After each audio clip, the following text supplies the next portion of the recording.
e o meu filho vai se formar, vamos dizer assim, terminar os seus estudos, eu vou estar com 73, 75 anos e eu quero estar rebolando, na ativa, sem diminuir o ritmo.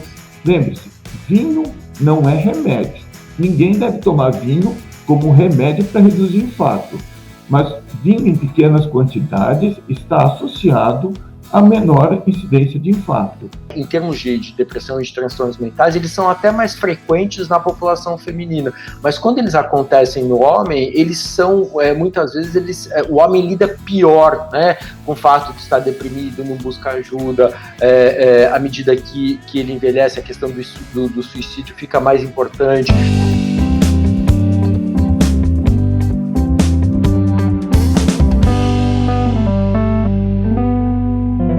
Olá pessoal, eu sou o Jairo Bauer e esse é o Conexão Viva Bem, o programa do UOL que vai tentar tirar todas as suas dúvidas sobre saúde, corpo e mente. A cada dia um tema diferente com convidados muito especiais. E hoje a gente tem a honra de receber aqui no nosso estúdio virtual o ator e cantor Léo Jaime. Oi, Léo! Alô, Jairo, prazer estar aqui com você. E a gente recebe também o cardiologista Pedro Silvio Farschi. Tudo bom, Pedro? Olá, muito obrigado. Prazer estar aqui com vocês, muito honrado. Muito legal. Pois é, pessoal, essa turma está reunida aqui hoje para a gente falar de saúde do coração. Será que à medida que envelhecemos, a gente tem que cuidar ainda mais desse órgão vital para a nossa saúde? Pois é, pessoal, que cuidados são esses? Com alimentação, atividade física, checagem de saúde? É sobre isso que a gente conversa hoje. E eu começo a perguntar para o Léo Jaime o seguinte. Léo, você se preocupa com a saúde do seu coração? O que você faz para cuidar dele? É uma boa pergunta, porque a gente na música ou na poesia usa o coração como uma expressão do nosso afeto, da nossa sensibilidade, dos nossos sentimentos, né? Então, eu gosto de pensar também que o coração físico também é este coração com C maiúsculo que envolve os nossos afetos, os nossos sentimentos, e eu, claro, me preocupo com eles. Agora, o saber que envolve essa preocupação, ele varia de tanto em tanto, né? Então, eu posso te dizer assim, ao longo da vida, quando eu era criança, passava na porta de casa uma carroça, tocava buzina, aí a gente ia lá, né, a família ia lá, e pegava assim, com a concha a banha, com a concha pegava a manteiga, pegava o leite. Era assim que funcionava. Depois passava o padeiro e tal.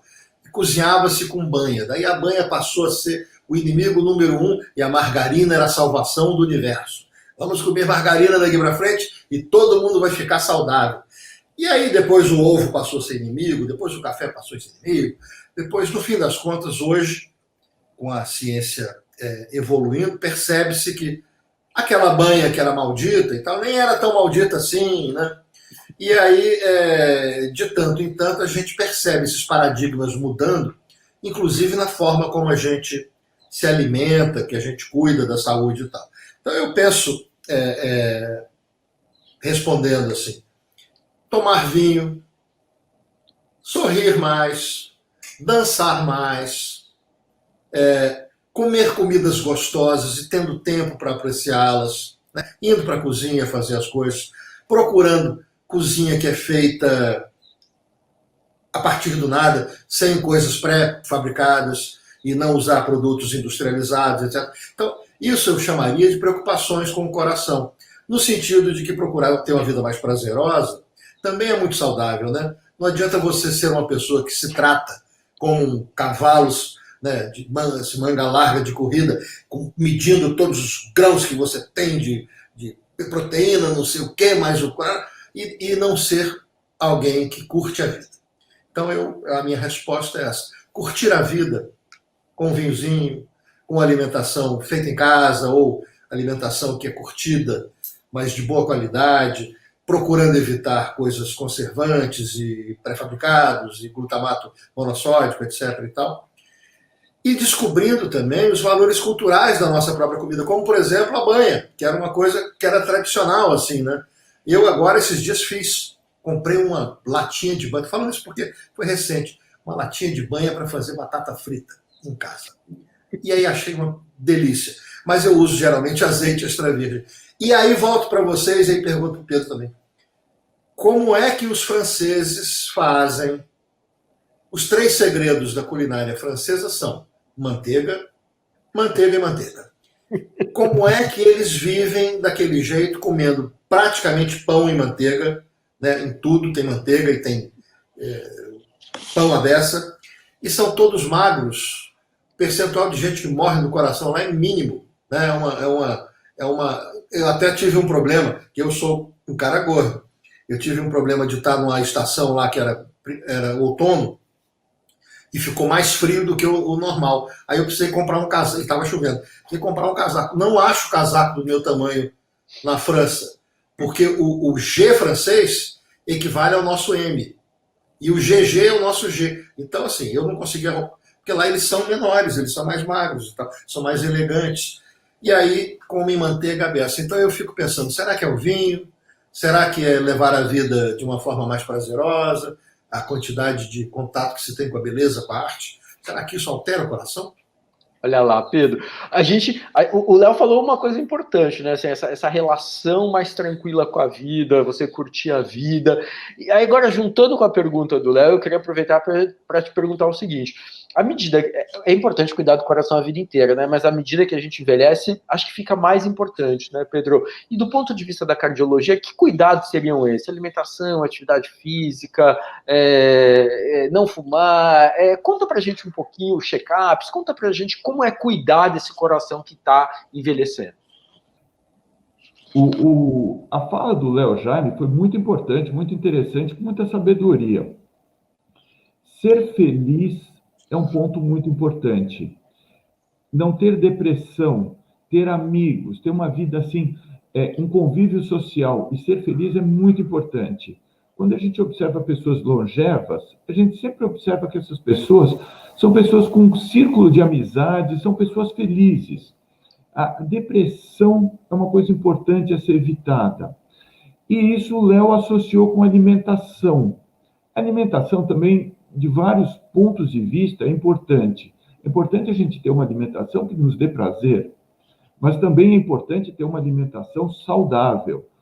O Léo já comentou alguns pontos de comida industrializada, gorduras saturadas, isso sem dúvida deve ser evitado. Eu vou discordar com ele da parte da banha, que a banha é boa. A banha não é boa. A gente deve evitar usar a banha. Então, aqui eu não posso concordar, não. Você sabe que a Finlândia tinha um dos índices mais altos de infarto do mundo. E eles usavam muito a banha de porco em todos os tipos de alimento. Eles fizeram uma mudança nacional de evitar o uso da banha. Eles reduziram muito a banha de porco e o total de banha na alimentação, e o índice de infarto da Finlândia caiu assustadoramente. Então, eles correlacionaram muito a quantidade de banha na alimentação com uma redução de infarto. O Léo também comentou, estou aproveitando a fala do Léo, que foi muito interessante, como sempre. E outro detalhe que ele falou, o francês. O francês come manteiga, manteiga, manteiga? Sim, é verdade. A comida francesa é uma comida mais gordurosa. Mas a gente também esquece que o prato francês é muito pequeno. Então, a comida pode ser gordurosa, mas é pequena. A quantidade de alimentos que eles ingerem é menor. A quantidade de exercício médio que o francês faz é maior. Então, com isso, o francês não é tão obeso. A incidência de obesidade na França não é tão grande. E aí, depois, a França também tem o paradoxo francês. O colesterol médio francês, ele é relativamente alto para uma incidência baixa de infarto. E o francês logo associou com o vinho francês, óbvio. Então, tomar vinho francês reduz infarto. Em parte, verdade, não precisa ser francês. O vinho, que tem uma série de substâncias antioxidantes, resveratrol, ele consegue, de um certo modo, ter algum grau de proteção. Lembre-se, vinho não é remédio. Ninguém deve tomar vinho como remédio para reduzir infarto. Mas vinho em pequenas quantidades está associado a menor incidência de infarto. Então, isso é muito importante.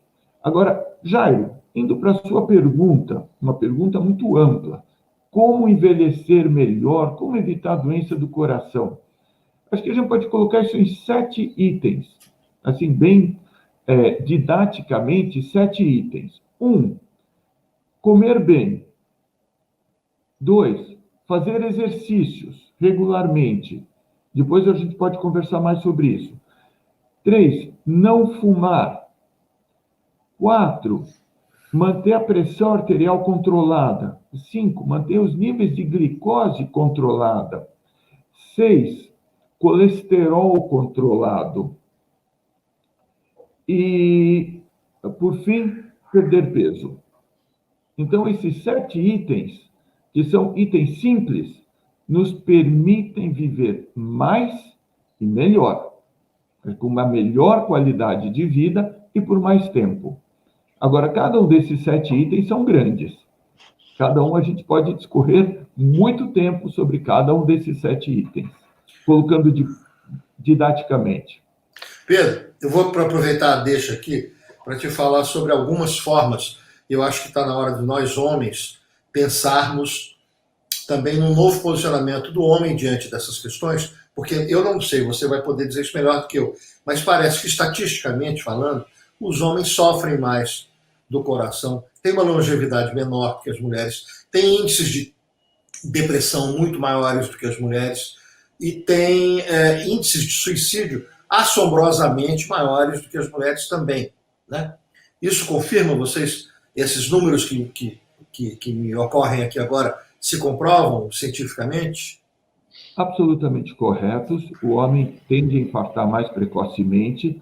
O homem é ser do sexo masculino é um fator que a gente chama estratificador de risco, já te coloca em maior risco para doenças cardíacas, e isso parece estar muito relacionado ao estresse que o homem tem no ambiente de trabalho e o fato de ter que trabalhar. O trabalho leva uma grande carga de estresse ao homem. O que a gente observa quando a mulher entra no mercado de trabalho, ela passa a ser exposta à mesma carga de estresse e ela começa a evoluir de um modo mais similar ao homem. Ela, de certo modo, ela é protegida até a menopausa, enquanto ela tem um ciclo menstrual. Mas, a partir desse momento, se ela está exposta ao mercado de trabalho, ela também automaticamente está exposta a maior estresse e ela passa a ter índices maiores de doenças cardíacas. Então, o estresse é um ponto importantíssimo, como eu falei no começo, sem dúvida nenhuma. Eu acho que existe uma cobrança no mundo masculino, Jair, perdoa se eu te interrompi, de sucesso profissional, né? Eu acho que o homem se permite faltar e ser ausente na família, mas não se permite ser ausente entre perder uma reunião e perder a reunião de pais e filhos na escola. Ele prefere perder a reunião de pais e filhos na escola. A mãe não. A mãe vai negociar com mais severidade isso. O que eu quero dizer é que eu vejo que no comportamento dos homens há também elementos estressantes, oriundos do machismo, de uma forma de olhar a carreira profissional, de uma forma de olhar a própria afetividade. Eu estou falando isso porque uma das coisas que você mencionou foi do exercício físico. E aí me ocorre que eu fiz 60 anos, né? Os homens de 60 anos não podem ir para a academia pensando que eles têm 20 e querer uma performance, né? Querer colocar-se diante da perspectiva de uma performance de quem tem 20. E aí eu faço dança, eu na academia me via assim, né? Eu com 60 entrando na aula de hip hop. Pá! E era só eu de homem, o resto era só mulheres, geralmente algumas assim na linha dos 20, outras, a maioria depois dos 50, 60. E aí eu me deparava com um amigo meu indo fazer aquele, spinning. E falava, vem cá, rapaz, aqui é muito mais divertido do que o spinning. Porque o spinning era aquela gritaria, o som muito alto, a pessoa gritando com você, vai, faz, e performance, cobrança de performance. A dança não, dançar é dançar. E aí você para e pensa que aulas de dança de salão, por exemplo, que são coisas de sociabilidade muito grande, prazerosos, que podem incluir tomar uma taça de vinho no meio de uma dança de um forró, etc. Isso os homens não vão, não se permitem, né? Eu acho que tem, na hora de procurar o exercício, procurar o prazer. Não é a pelada do final de semana, uma vez por semana, a melhor solução, porque para jogar essa pelada você teria que ter preparo físico. Eu acho que procurar soluções prazerosas, e a dança é uma solução prazerosa, seria um caminho para o homem. Procurar pensar na carreira, não como uma antítese da família, mas como uma coisa que, olha, eu sou um cara que trabalha, também sou um cara que tem uma família, eu tenho as duas, tenho que cuidar das duas coisas. Fico pensando se não há uma questão cultural que englobe esses 7 mandamentos que você colocou aí. Olha, só Pedro, antes do Pedro falar, só queria aproveitar para trazer também uma informação que eu acho legal, assim, né? Isso que o Léo falou é super importante, né? E eu acho que tem sim um recorte de gênero, né? Essa questão da saúde, né? A forma como o homem lida com a sua saúde, a forma como o homem se cuida, né? Se a gente for pensar, né, em termos de depressão e de transtornos mentais, eles são até mais frequentes na população feminina, mas quando eles acontecem no homem, eles são, muitas vezes, o homem lida pior, né? Com o fato de estar deprimido, não busca ajuda, à medida que ele envelhece, a questão do suicídio fica mais importante. Então, eu acho que é muito isso que você está falando, Léo, essa história de como o homem se enxerga em relação a esses cuidados e questões com a saúde, é quase como se não fosse muito do masculino tradicional essa preocupação, esse cuidado com a saúde, e é uma coisa que a gente tem que mudar mesmo. E imagino que o Pedro tenha uma vivência nesse sentido na clínica, Pedro, como que é isso para você? O que você tem percebido, assim? Tá mudando o comportamento masculino ou vai ainda muito aí nessa direção que o Léo tá colocando? Isso é um comportamento que a gente tenta modificar, porque o homem não precisa sempre se desempenhar como macho alfa o tempo todo. Isso é muito sofrido, isso é uma grande cobrança pessoal. E tem que se dar o direito a ter sofrimentos, tem que se dar direito a falhar, tem que se dar o direito a ter uma vida social, uma vida normal. E eu queria pegar um pouco o gancho do Léo, que ele colocou a dança como exercício. Olha, colocando em números assim bem objetivos, idealmente a gente precisaria ter no mínimo 150 minutos de exercício por semana.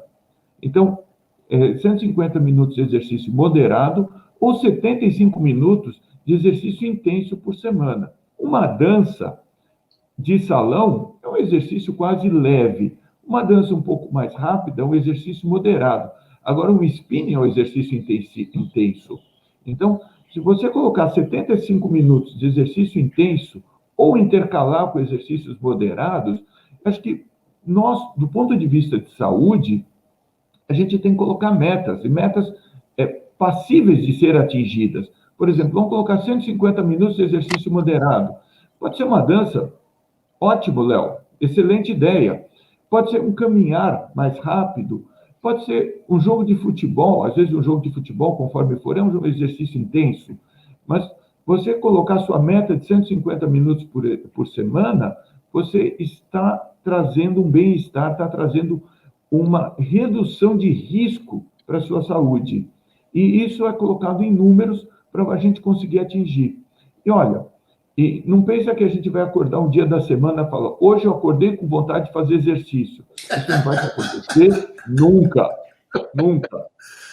Você vai fazer exercício porque você colocou uma meta, que é uma meta de saúde para você. E aquele exercício vai fazer bem para você. Você tem que fazer isso porque é bom. E do mesmo jeito que você está comendo direito, você está sendo um esforço para comer direito, tem que ter o exercício, tem que ter o esforço para fazer exercício. E se você não põe metas, você vai esperar o dia para acordar com vontade de fazer exercício, você não faz nunca. Confere. Por isso que eu falo que o exercício, sendo mais prazeroso, ele tem uma adesão maior, né?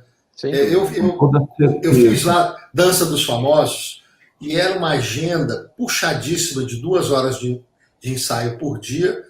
Eu, marcando no meu relógio com o frequencímetro e tudo, era assim, exercício intenso, o batimento cardíaco lá no alto e tal durante 2 horas, ainda chegava em casa, ficava treinando mais, ou ia fazer alguma aula, alguma coisa, e criei uma rotina de exercícios muito intensa. Quando acabou a Dança dos Famosos, eu senti vontade de continuar dançando. E aí, agora, antes da pandemia, eu estava fazendo 3 aulas de balé clássico por semana, de 1h30 cada uma. Não é exercício leve, não. E o hip hop, que é uma aula aeróbica, que você não para, né? Se você colocar mais intensidade no movimento, ele fica mais puxado. Se você quiser fazer levinho também, exatamente, você se coloca como o seu corpo te permite também. Para não ser o que eu estou falando nisso, é porque o balé clássico é realmente um exercício muito puxado, muito duro, e que também melhora muito postura, alongamento, etc. Umas coisas assim. Legal. Mas eu estou dizendo que dá para manter uma rotina intensa, e eu estou falando aí, pensa assim, 3 aulas de hip hop são 3 horas por semana, 6, 2, 18, 180 minutos. Mais 3 aulas de balé de 90 minutos. Era uma rotina intensa. Isso não mudava, vamos dizer assim, o meu corpo. Eu continuo gordinho, continuo com a barriga, etc. E tal. Mas a minha disposição aumentava muito, minha flexibilidade e tal. E, como eu falei, o nível de adesão que eu acho que não dá vontade de faltar. Porque tem uma coisa social também, né? Tem um encontro, tem uma música rolando, tem, para mim que sou artista, uma expressão artística também, né? Não é só simplesmente pegar... Eu vejo o pessoal pegando corda de navio na academia, pegando pneu de trator e virando e tal. Eu falo, gente, vai descarregar um caminhão, então, se é para isso, né? Porque eu não vejo aquilo como uma coisa prazerosa, mas entendo que a endorfina seja uma justificativa para essa rotina aí, né? Só colocando os pontos importantes, depois dos 35, 40 anos, quando for iniciar um exercício, é bom ter uma avaliação médica, isso é importante. 2, quando for começar os exercícios, coloque metas fáceis de atingir, não coloque, vou começar com 3 horas de hip hop, não dá, você faz a primeira aula, você passa 2 semanas sem andar. Então, a gente tem que ir progressivamente aumentando, depois de uma avaliação médica. E você comentou uma coisa que você não emagreceu. A gente não emagrece só com exercício, tem que ter o exercício associado a uma dieta. Porque se a gente comer muito, continua com o mesmo peso.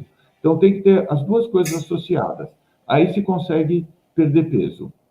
Eu aumentei massa magra e diminui gordura, mas continuo sendo grande. Tem que ser uma coisa também que eu falo, que é o seguinte... Ficou mais saudável. Mais saudável, exatamente. O fato de você ser magrinho ou gordinho, ou magrinha ou gordinha, não por si só significam que você tem ou deixa de ter saúde. Você pode ser magrinho, como eu tenho amigos que são magrinhos, com colesterol de 360. O meu nunca passou de 190. A vida inteira foi assim, entendeu? E aí, às vezes, você tem uma pessoa que está acima do peso, do padrão, né? E aí eu volto para a questão das Olimpíadas. No pódio das Olimpíadas, você vê gente de 2,5 metros, vê gente de 1,30 m, vê gente de 190 quilos, vê gente de 48 quilos, porque os corpos ideais, entre aspas, são diferentes também, né?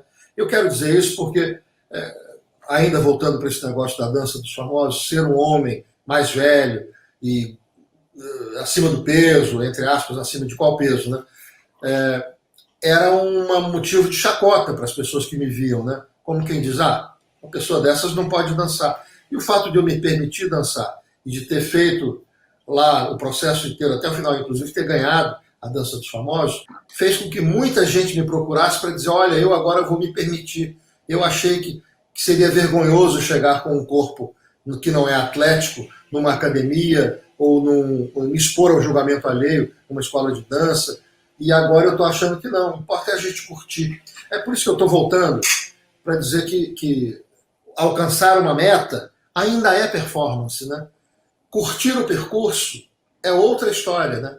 Você falou, vai curtindo, vai fazendo na medida que você acha que está gostoso, para que você queira voltar lá, para que não seja, né, uma outra obrigação desagradável, assim como se alimentar é diferente de comer. Comer é um ato coletivo, né? Comer é fazer da refeição o motivo de um encontro. Não é só colocar nutrientes para dentro, como tomar pílulas que são comida de astronauta. Não, o sabor é importante. Curtir a vida nesse percurso. Falando assim, ter 60 anos, meus amigos, me deu a sensação de downgrade. Eu não acho que fazer aniversário seja uma coisa boa para a saúde. Mas eu prefiro continuar fazendo aniversário. Pois E é. percebo, as limitações aumentam também. Né? É a melhor opção, Léo.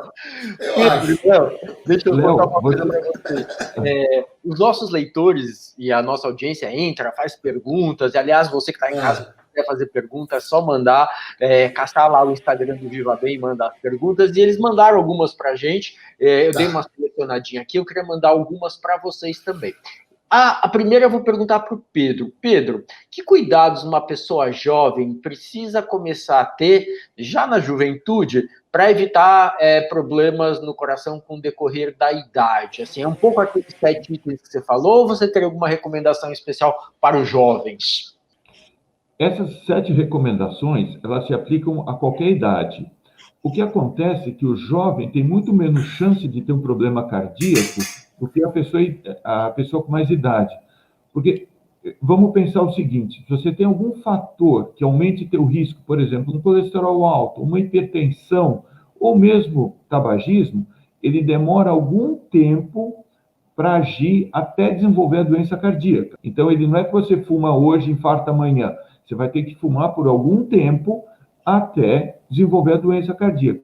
Então, acontece que o jovem, a chance dele ter um problema cardíaco é pequena, mas ele mantendo os fatores de risco, tem sempre o que a gente chama o risco pela vida. Durante o lifetime, durante a vida inteira, vai aumentar o risco de ter um problema cardíaco, não vai ser aos 20, talvez não aos 30, mas começa aos 40, 50, 60 anos. Então, quando a gente olha as diretrizes internacionais, a partir dos 40 é obrigatório se fazer como um check-up ou avaliação de risco. Dos 20 aos 40 é útil fazer isso, mas a partir dos 40 é importante. Se a gente identificar um fator de risco, por exemplo, o Léo Jaime comentou que ele conhece alguém magrinho que tem um colesterol alto. Se a gente identifica alguém com um colesterol muito alto, é obrigatório a gente começar a tratar desde muito cedo e não esperar essa pessoa ter um infarto para daí então começar a tratar. A gente tem que prevenir a doença. Isso é importantíssimo. Se a pessoa é hipertensa ou mesmo se está fumando, tem que ser aconselhada a interromper o tabagismo ou tem que controlar a pressão. Então, desde cedo, a gente tem que se cuidar. Acontece que cedo, menos pessoas têm fatores muito importantes, mas uma vez identificado, eles têm que ser tratados. Eu queria pegar um gancho do Léo Jaime, que falou que conhece alguém magrinho com colesterol alto. 80% do nosso colesterol é produzido, apenas 20% é ingerido. Então, tem pessoas que têm um distúrbio metabólico que produzem muito colesterol. E essa pessoa vai ter muito colesterol independente do que comer. Mesmo que coma uma dieta vegetariana, sem carne, ainda assim vai ter um colesterol muito alto. Então, uma dieta adequada não é sinônimo de ter um colesterol baixo. É muito mais provável que você tenha, mas pode ter exceções. Então, sim, as pessoas mais jovens devem investigar se tem algum fator de risco e começar a tratar desde cedo. Legal. Respondendo a pergunta do leitor. Ô, Léo, chegou uma para você aqui que é a seguinte. Léo, eu já li uma entrevista tua que você falou que adora ser pai, né? Além de se relacionar melhor com as pessoas, fazer as coisas que você gosta, o que você mais se preocupa em relação à tua saúde, né? Pensando no teu futuro como pai? Olha, me preocupa o fato de que eu fui pai maduro já, pai se chamava há um tempo atrás de pai-avô. Hoje em dia os processos de formação de família são um pouco mais demorados do que eram antigamente. Quando meu pai, por exemplo, né, era comum as pessoas se casarem com 18, 19 anos na geração dele. Na minha era comum as pessoas se casarem com 23, 24. Hoje as pessoas se casam depois dos 30, ou às vezes prolongam até a ideia de ter filho para depois dos 40 também, com ajuda médica. É possível, é comum. inclusive tem-se menos filhos hoje também, né? Mas o fato de ter sido pai mais velho faz com que eu tenha uma preocupação de estar na ativa profissionalmente, sem, vamos dizer assim, tirar o pé do acelerador, como a gente costuma dizer, até o meu filho vai se formar, vamos dizer assim, terminar os seus estudos, eu vou estar com 73, 75 anos, e eu quero estar rebolando, na ativa, sem diminuir o ritmo, porque é uma perspectiva, né? A gente tem que, hoje, pensar numa carreira mais longa também, né? E ainda mais sendo pai mais tarde, isso para mim... Agora, de certa forma, acho que meu filho também me trouxe uma juventude, né? Os cuidados com a saúde, frequentar o médico. Eu tenho um panhipopituitarismo, que é um assunto raro e tal, a síndrome da célula turca vazia, a minha hipófise parou de funcionar lá pelas tantas, aí eu tenho que fazer reposição hormonal. Por causa da reposição hormonal, eu tenho que vigiar a pressão e tenho que fazer exames de sangue periódicos, tomar T4, repor testosterona, enfim. É um quadro complicado de saúde e que me faz ser muito atento à questão da saúde, né? Eu tenho que tomar uma quantidade de remédios diariamente, que eu acho um saco, preferia não tomar nenhum e levar uma vida mais livre da química, mas no meu caso não foi uma opção. Então eu cuido muito bem da saúde e, na dúvida, eu procuro médico. E vejo que isso é um comportamento incomum entre os homens. O cara só vai no médico quando ele já acha que não está aguentando mais. E eu acho que é o contrário. Na primeira dúvida, essa minha sinusite aqui está passando de uma semana, eu vou voltar no médico para fazer exame, vou tirar, porque eu quero investigar para não ter. Né? E aí eu te falo, ficar doente é muito ruim, então eu prefiro prevenir. E se eu vejo alguma coisa que não está muito legal, e presto atenção muito na saúde, eu vou logo procurar um médico para saber. Então eu acho que me manter ativo, funcionando, bem disposto, bem humorado, querendo fazer arte, querendo trabalhar, querendo me comunicar, etc., é um processo que eu imagino que eu vá fazer por muitos e muitos anos ainda, e quero fazer isso. Eu sinto, evidentemente, que a disponibilidade da gente diminui. O que eu sinto não é que eu deixei de fazer algumas coisas. Eu canso mais rápido, né? E uma das coisas que eu tive nessa quarentena, meus amigos, uma preocupação muito grande, e eu vou dizer para vocês que isso tem sido uma luta diária, e eu acho que é fundamental na minha saúde, é dormir, qualidade de sono. Eu tenho achado que o resto funciona muito melhor quando eu durmo bem, o que não é fácil. Eu posso pegar esse gancho do dormir bem? Claro. Na hipertensão arterial, a gente tem verificado em vários estudos, isso tem se tornado mais claro, que dormir mal está muito associado a níveis mais altos de pressão arterial. É um ponto importantíssimo no paciente hipertenso a gente saber a qualidade do sono, porque a apneia do sono ou dormir mal está associado à pressão mais alta. Isso é mais comum em pessoas mais obesas, elas têm mais comumente a apneia do sono. Isso tem que ser investigado. Isso comumente passa despercebido. Esse teu comentário, Léo Jaime, foi muito bom. Aí você está quase um médico. Você está com comentários muito, muito bons. Estou gostando. Tirando a banha. Mas a banha eu falei, foi uma latinha de banha só. Eu canto muito pior do que você é médico. Boa. Então, pegando outro ponto, o Léo Jaime falou uma coisa importante. Ele teve um filho mais velho, ele quer chegar até os 73 anos em ótima qualidade de vida. Ótimo. Cuide desses 7 pontos que eu falei. Mantenha sua pressão arterial bem controlada, seu colesterol bem controlado, açúcar sanguíneo bem controlado, faça exercício.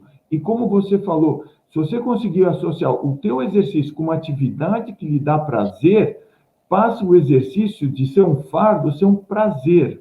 Então, isso é importante. Coma bem, perca peso e não fume.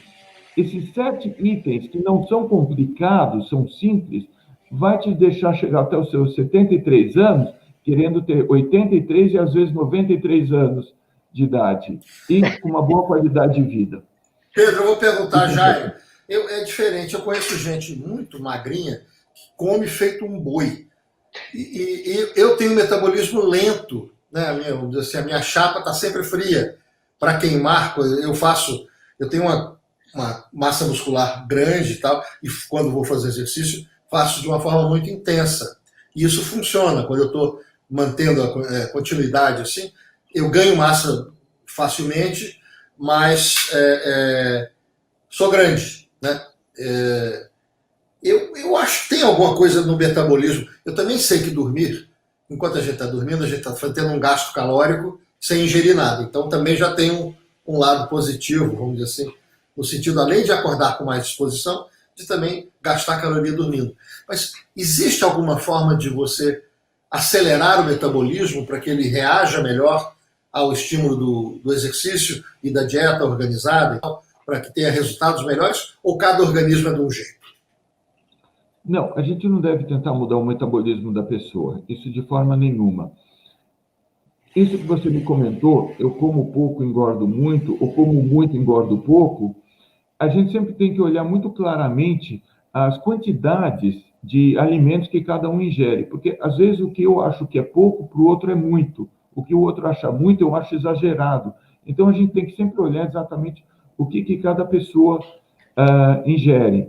Depois tem fatores, se você foi obeso na infância, você tem muito maior número de células gordurosas, que retém a gordura com muito mais facilidade. Isso também conta. Cada um tem sua individualidade. E depois, começa um estudo sobre a microbiota intestinal. Parece que, de acordo com o tipo de células, tipo de micróbios que você tem no intestino, isso tem interação entre absorver mais ou menos alimentos. Mas isso é uma ciência que está em desenvolvimento e vai nos trazer bastante informações no futuro.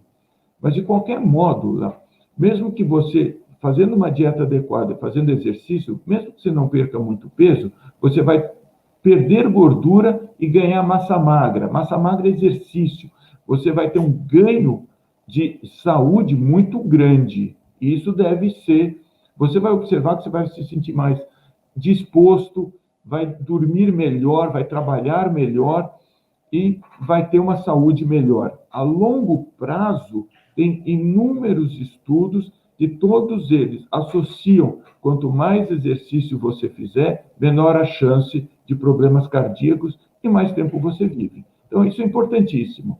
Exercício não é um passatempo, ele nos traz saúde e deve ser perseguido e realizado.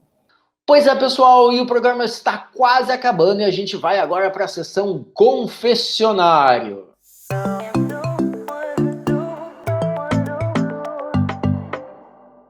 Nessa sessão, o Léo Jaime e o Pedro Farsky vão confessar para a gente aquela dica de saúde que eles estão carecas de recomendar para os amigos, para os pacientes, mas que, do ponto de vista prático, eles não seguem. Vamos ver? Olha, tem uma coisa que eu sei que a gente tem que evitar, mas eu não consigo, que é deixar de comer 2 horas antes de dormir. Eu adoro tomar leite antes de dormir. Eu acho que ajuda a dormir, sei lá por quê. Então, e eu tenho aqui tido com meu filho, inclusive, antes antes de ir para a cama e tal, a gente faz um chazinho e toma. Um chazinho só. Chazinho de camomila e tudo. Mas essa boquinha, vamos dizer assim, antes de dormir, eu sei que não é recomendável, mas eu confesso que eu acho dificílimo abrir mão disso.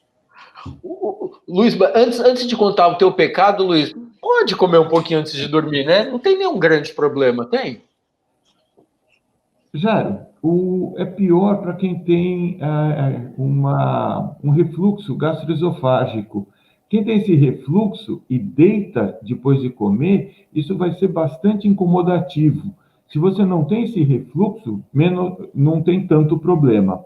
Agora, para essas pessoas, quem tem refluxo, se deitar depois de comer, vai ter refluxo, vai ter queimação retroesternal, vai ter esofagite, então isso tem que ser evitado. Preciso falar meus pecados também? Claro, essa é a melhor parte do programa, Luiz. Essa é a melhor parte do programa. Eu achei que o do Léo só estava bom, ele falou tanto pecado. Olha, você tem uma alternativa. Ou você conta teu pecado, ou você canta pra gente. O que você prefere? Melhor eu falar. Eu tenho uma vida muito atribulada. Eu trabalho bastante. Eu gostaria de fazer mais exercício do que faço. Então, tem dias que eu simplesmente não consigo fazer. Isso é ruim, às vezes, dias da semana. Mas o que a gente tem que lançar mão é, quando for subir escada, subir alguns andares ou descer, tentem pela escada. Aproveite para caminhar um pouco. Faça um pouco de caminhadas. Quando for almoçar, escolha um lugar um pouco mais longe, caminhe um pouco mais. Volte, caminhe um pouco na volta. Tenta dar uma volta no quarteirão, tenta caminhar um pouco durante o dia. Cada minuto de exercício conta. Se você não conseguir atingir sua meta, pelo menos tente chegar mais próximo da sua meta possível.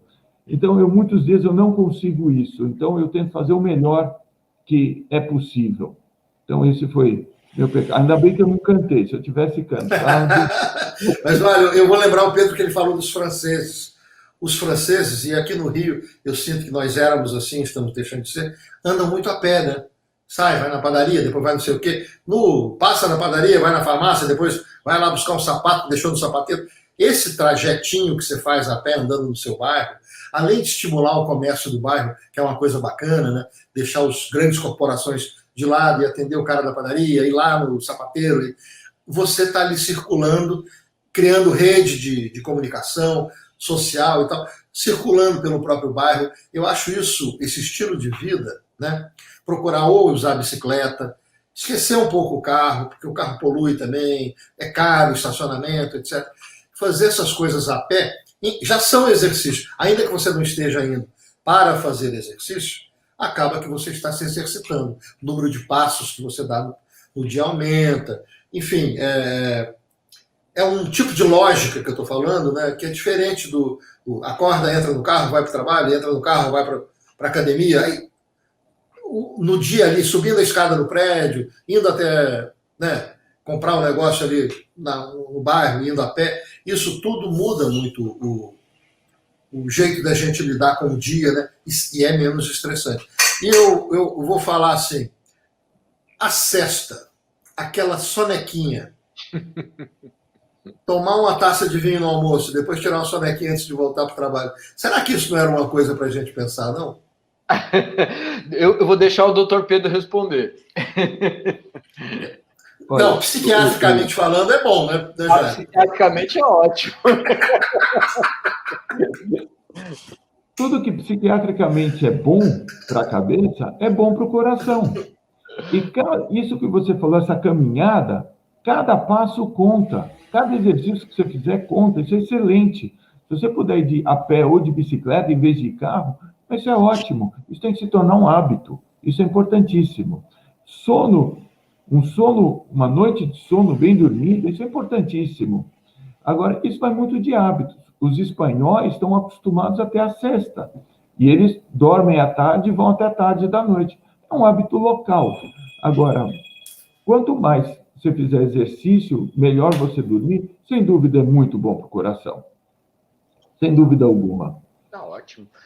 Olha só, então hoje batemos um papo muito interessante, muito importante sobre a saúde do coração e o que a gente faz com esse órgão vital aí, central da nossa existência à medida que a gente vai ficando mais velho, né?